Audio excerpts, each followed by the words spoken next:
Bienvenidos. El motivo de este tema es establecer bien sólidamente en aquellos nuevos suscriptores que, por supuesto, se les da la bienvenida al canal, ya que quizás han podido encontrar una inquietud, una búsqueda. Me es necesario establecer en ellos lo que significaría, como dice el título del tema, ser cristiano en este siglo XXI. Una época difícil en cuanto a los conflictos sociales, políticos, culturales que existen en este momento, del más variado tipo, desde el tipo moral, ético, conductual, geográfico, etc. El bombardeo informático, mediático es pero brutal, brutal, brutal. El tiempo corre, todos corremos. Todos nos aburrimos ante unas temáticas largas o ante análisis extensos, pero en el caso de los que buscamos una espiritualidad dentro de esta selva, dentro de este caos final, queremos ver qué es realidad y qué es engaño. Lo que sí es cierto y debemos entender que sin ser dogmáticos o sectarios, los medios de comunicación son normalmente voceros de sus dueños. Eso es una cosa prácticamente lógica. No van a contrariar a la edición o la línea del canal o del periódico por alguna posición personal, sino por el contrario, tratar de servir a la institución en la cual se trabaja. Hay un fenómeno de lealtad laboral, de comunión prácticamente económica, donde obviamente nadie va a querer perder su trabajo por dar una opinión que no corresponda. Si la línea editorial del canal dice que esto es verdad y no hay nada más que decir. En general, para que entendamos, empecemos a comprender, primero debemos entender el mundo en que vivimos. Existe una élite que ha manipulado la educación, que ha manipulado la ciencia, la religión y prácticamente todo el entorno. Han incentivado la ignorancia y también se está distorsionando todo el medio ahora con el sistema educacional de los niños, con una educación sexual prácticamente corrupta, prácticamente nociva, maléfica, satánica. Que no voy a ingresar más, creo que cada uno de los que recorremos las noticias en internet y podemos ver las alternativas informaciones que existen respecto al tema, nos damos cuenta que cada país en su Ministerio de Educación está liberando una serie de tendencias con respecto a lo que es el fenómeno sexual, que por supuesto está dentro del marco de lo que sería ya prácticamente la destrucción de la familia y de la sociedad tal como la conocemos. Ahora, a los que buscan a Dios, vamos a ponernos un poco más místicos, a los que aquellos que necesitamos una oración, necesitamos encontrar una razón de existencia. No puede ser que solamente alimentemos este cuerpo y demos curso a los placeres, a los dolores, a las angustias, y eso sea solo la vida. Un nacer, vivir y morir sin ninguna otra trascendencia más que las que aquellos que logran una cómoda posición logren tener un monumento del cual tampoco es mucha utilidad. Saber de dónde venimos, qué hacemos en esta tierra y hacia dónde vamos es un factor muy importante. Pero la pregunta es ¿dónde? ¿En cuál de las religiones, en cuál de las iglesias de este mundo debo asentar mi pie para empezar a ser adoctrinado? Existe una evaluación elemental importante inicial para aquellos que buscan. Yo sé que es importante para muchos la congregación, el espíritu de pertenencia, que es muy poderoso en este mundo y lo vemos en la sociedad, en la política, por ejemplo, en manifestaciones, lo vemos en el fútbol, en barras bravas, lo vemos en agrupaciones de LGTBI y lo vemos como el ser humano se va aglutinando según su tendencia y según su forma, y eso se ve incluso hasta en el macro, que serían las grandes organizaciones sociales llamadas entre comillas, y lo veríamos en el micro también, donde en este mundo tienden a asimilarse o a reunirse aquellos que tienen afinidades.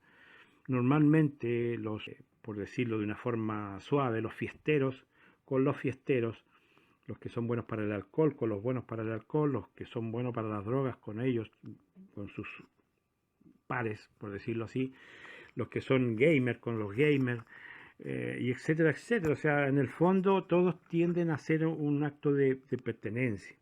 Y en esto también juega un rol importante en la búsqueda de Dios, porque muchos buscan una iglesia que en ocasiones cubra también las tradiciones, por decirlo así, y las formas y costumbres que podemos tener en la familia. Si somos un poco arribistas, buscaremos una iglesia más o menos acomodada, donde existan, ojalá, miembros de un nivel social más o menos alto, y normalmente existe el clasismo en las iglesias, que hace el cumplimiento de la palabra de Cristo cuando dice que al menesteroso y al pordiosero lo dejamos al final. En cambio, al que va a ser un buen aporte material a la iglesia, por supuesto, le dan el primer asiento.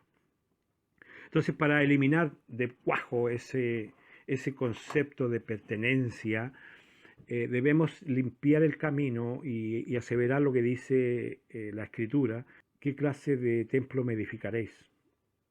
¿Dónde puede Dios realmente habitar en este mundo? No entender de que Dios es omnipresente, de que es omnisciente y omnipotente al buscarlo en algún lugar físico. O sea, entender de que Dios no puede estar metido dentro de una habitación, sino que trascender a ella y al vecindario y a la comunidad y al país y al mundo. Dios está en todo lugar. Por lo tanto, si tú buscas a Dios en este momento, basta con que en el lugar que estés cierres tus ojos y pienses en el Padre. Solo basta con eso. Ni siquiera necesitas una verborrea ni un sistema lingüístico sobresaliente para dirigirte mentalmente con el Padre. Las instituciones hoy día dicen representar a un Dios, pero vuelvo a insistir, no existe un templo donde el cual podamos decir aquí está, ni tampoco un representante de esa institución que diga este es un representante de Dios.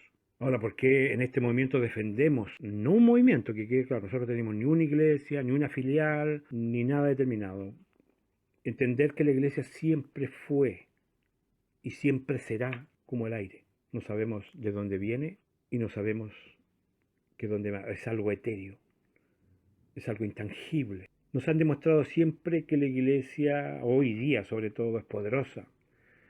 Tenemos bancadas políticas con pastores, tenemos gran infiltración de la iglesia madre en las universidades, formando una serie de profesionales y científicos que aplaudan en el fondo a la gran madre. Y tenemos una serie de hijas que se manejan bajo el mismo rubro. Pero el primer corte que podemos hacer ahí es el lucro. Cualquier movimiento, escuchen bien, cualquier movimiento de este mundo que a usted le pida un aporte, ya ese movimiento no es cristiano. Porque el diezmo, vamos a definir inmediatamente un tema que es muy importante, que es un tema que tenemos ahí, lo dejo en pantalla cuál es el tema, pero el diezmo se terminó cuando Tito Vespasiano destruyó Jerusalén y el templo. Es más, espiritualmente, eso se puso término cuando Jesús expiró en la cruz. El velo del templo se rasgó de arriba a abajo, dando a entender que el sistema sacerdotal de intermediación ya no era necesario, porque el diezmo estaba sujeto a los sacerdotes levitas, por una razón bien lógica y simple. Cuando se hace la repartición de los terrenos en las 12 tribus de Israel, la tribu de Leví, que es la del sacerdocio, no tenía herencia territorial dentro de Israel. Por lo tanto, todo el pueblo debía asumir una porción, que quede claro, una porción de su diezmo en las fiestas sagradas para disponerlo en el alfolí. Era para mantención de los sacerdotes levitas, pero el diezmo, una vez que el templo dejó de existir espiritualmente, en la rasgadura que hablamos en la época de Cristo, y física y literalmente en el periodo de que Tito destruyó Jerusalén, ese fue el término del diezmo. Ya no había razón de cobrar un diezmo, porque entendamos bien, la iglesia primitiva jamás tuvo un templo, porque fueron de persecución en persecución. Primero fueron perseguidos por los judíos, incluso Pablo, el famoso Saulo de Tarso, persiguió a la iglesia. De hecho, él presenció la muerte de Esteban. Pablo arrastró a la muerte a muchos hermanos.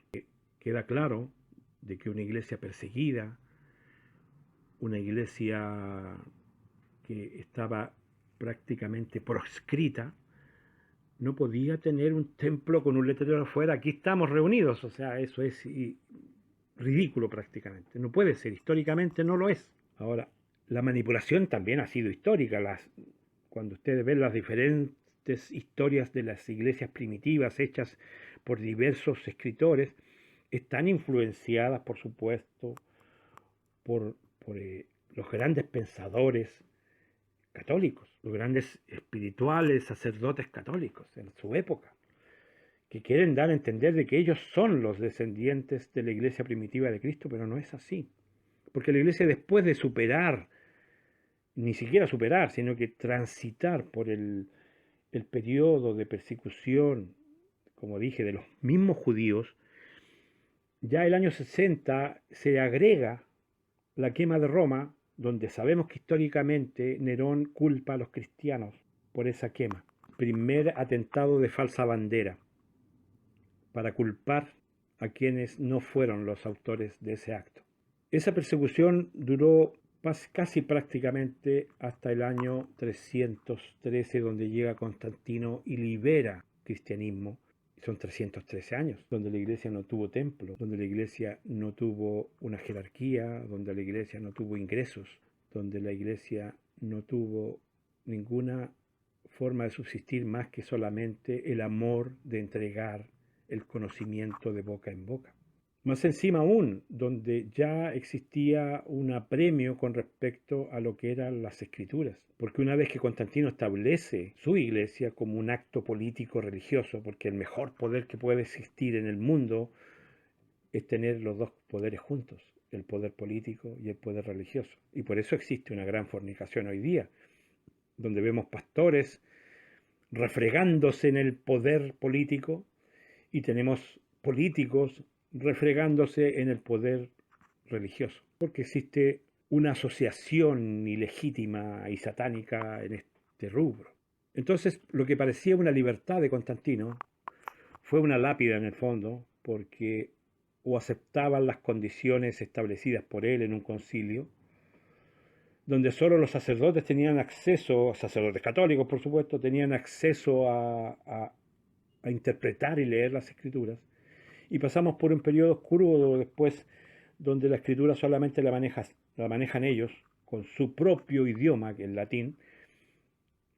Estoy haciendo un resumen histórico que, claro, si fuese más profundo nos quedamos dormidos, pero cada uno puede ir investigando.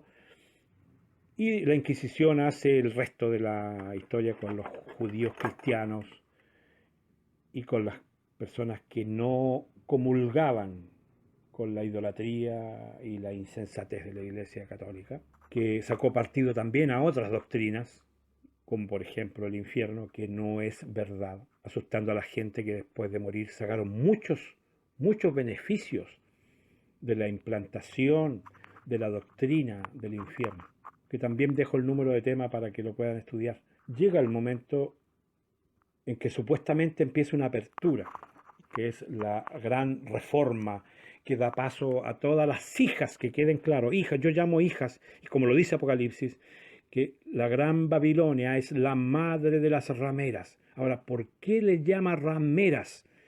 Porque todas te cobran un precio por sus servicios.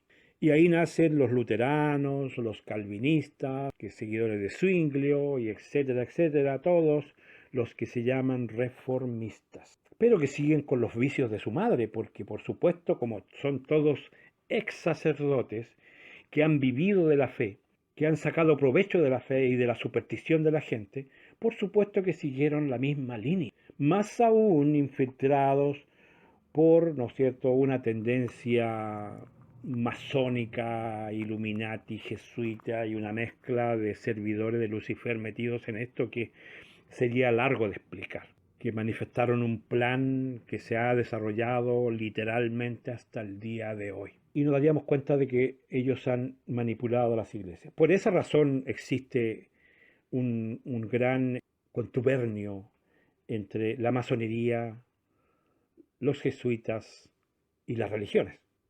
Mantenido una ceremonia, por decirlo así, común, y se pelean como toda familia, pero siguen siendo unidos.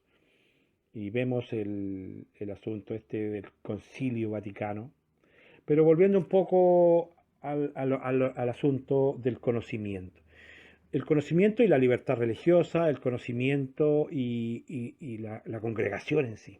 ¿Qué iglesia podía haber en la época de la Inquisición, a diferencia de la Iglesia Católica? Solo la Iglesia Católica, administrada por estos sacerdotes fanáticos. ¿Qué otra iglesia podía haber? Y cuando empiezan estos reformistas, se crea realmente unos sectores donde se pelean prácticamente el poder, el acceso a tener ciertos privilegios políticos y geopolíticos. Por eso las iglesias en sí, en su génesis, las iglesias de este mundo son consideradas un punto de poder. Y de hecho lo son hasta el día de hoy, por los contactos, las influencias y los diferentes miembros de poder que tienen en sí. Y en cuanto al conocimiento de la verdad, todo ese periodo donde desde Constantino hacia adelante se prohíbe prácticamente el acceso a tener una escritura en su casa, un acceso a conocimiento. Claro, muchos me dirán, bueno, está Gutenberg, ¿no es cierto?, que hace una Biblia, y está también la Biblia inglesa, todos esos posteriores a la Reforma, pero nace recién ahí un conocimiento investigativo, pero ya viene con una manipulación previa, con ese germen pastoral y sacerdotal de querer instaurar verdaderos gobiernos paralelos. Porque en el fondo te administran cómo sentarte, cómo pararte, cómo vestirte, cómo comer, cómo proceder. Se adueñan de tus vidas. En cambio, dice Cristo, la verdad os hará libres. ¿Dónde está la libertad en una iglesia donde te patrocinan todo? Incluso en ocasiones hoy, en la actualidad, por quién votar. Para poder empezar a limpiar la mesa, debemos entender que a través de la historia la iglesia primitiva, verdadera, cristiana, jamás ha tenido un templo en esta tierra y jamás lo tendrá. Si tú sientes un llamado interno, dobla tus rodillas ante Jesús y pídele sabiduría. Pídele limpieza, pídele cambio, pídele visión, se te será concedido. Al que busca, dice Cristo que hallará. Si has llegado hasta aquí, hasta este humilde canal, es porque Dios lo ha permitido y eres parte de algo más especial. Tienes un privilegio en este momento, al cual tienes que responder ante Dios, no ante mí. No ante tú, aquí no hay hermanos de testigos que te vayan a apuntar con el dedo. Es una relación entre tú y Dios, como siempre debe haber sido. Porque muchos en las iglesias se guardan y se cuidan del pastor, se cuidan de los hermanos, del que dirán. Pero aquí esta relación entre Dios y tú es honesta, porque es tuya, es transparente, es personal. Y en ese punto recién estás en camino de conocer la verdad, porque la verdad es un fenómeno muy amplio. Pero ya les dije, hemos vivido una época de grandes mentiras, que son discutibles, por supuesto, porque hay un bando que las defiende como que si fuese un dogma. Entonces, primero, que para llegar a la verdad debemos entender de que estamos en un mundo de mentira. La política es mentira, las religiones son mentiras, Gran parte de su... Ya el solo acto de nombrar lo que acababa de nombrar, el diezmo, es una mentira. El infierno es una mentira. La herencia del cielo es otra mentira. Que debemos depender de un intermediador humano para poder tener acceso a Dios es una mentira. Y así hay una montonera de mentiras también en la historia, y la historia incluso cercana. ¿No está en duda acaso si el hombre realmente pisó la luna? ¿No está en duda realmente si fueron o fue Osama Bin Laden el que derribó las Torres Gemelas? ¿No está en duda realmente que un solo disparo hizo un movimiento mágico dentro de un auto y mató a un presidente? En el caso de Kennedy, existen muchas mentiras en este mundo que han distorsionado y que han desviado el verdadero curso de la verdad. Nos mienten y nos engañan a diario. ¿Acaso alguien quedó conforme con todas las explicaciones de la supuesta pandemia? No me puedo meter más allá o me cierran el canal. Es evidente que hemos sido manejados y manipulados y vamos hacia algo peor, porque para aquellos nuevos que me inspiran un cariño muy grande sin conocerlos, que me inspiran una alegría muy grande de saber que están aquí junto a nosotros, sean bienvenidos y sepan que tienen una libertad tremenda de buscar a Dios, de conocer y de aprender cosas que en otros lados no aprenderán y por las cuales le cobrarán. Yo espero que esta introducción a ingresar a estudiar sea bien aprovechada y sea también la oportunidad de escarbar. No estoy dando nada por sentado. Lo que estoy diciendo yo es que la verdad, Cristo dijo que se iba a hacer manifiesta en el tiempo del fin. Y créanme que el conocimiento está. Lo que pasa es que nuestros enemigos han hecho una flojera social donde las personas no leen mucho y se informan solo por lo oficial.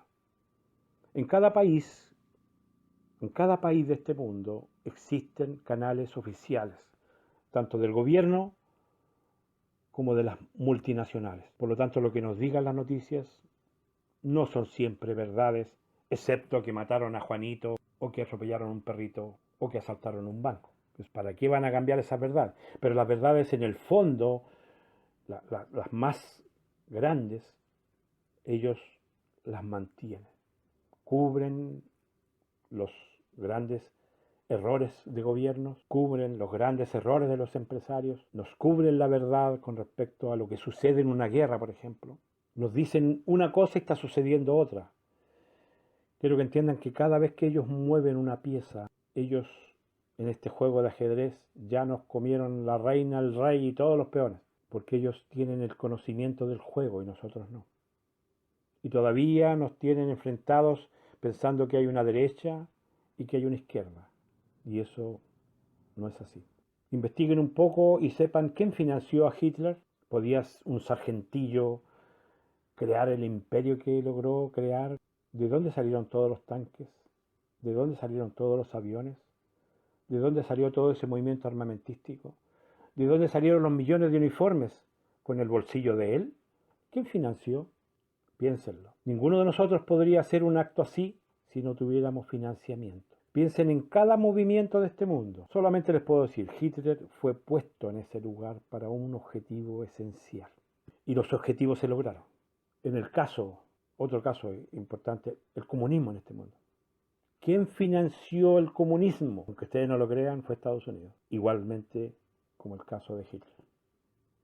Solamente basta que investiguen un poco, que se interioricen un poco en cómo han sido las cosas. Porque para lograr la máxima de dividir para gobernar, tengo que crear los dos sectores.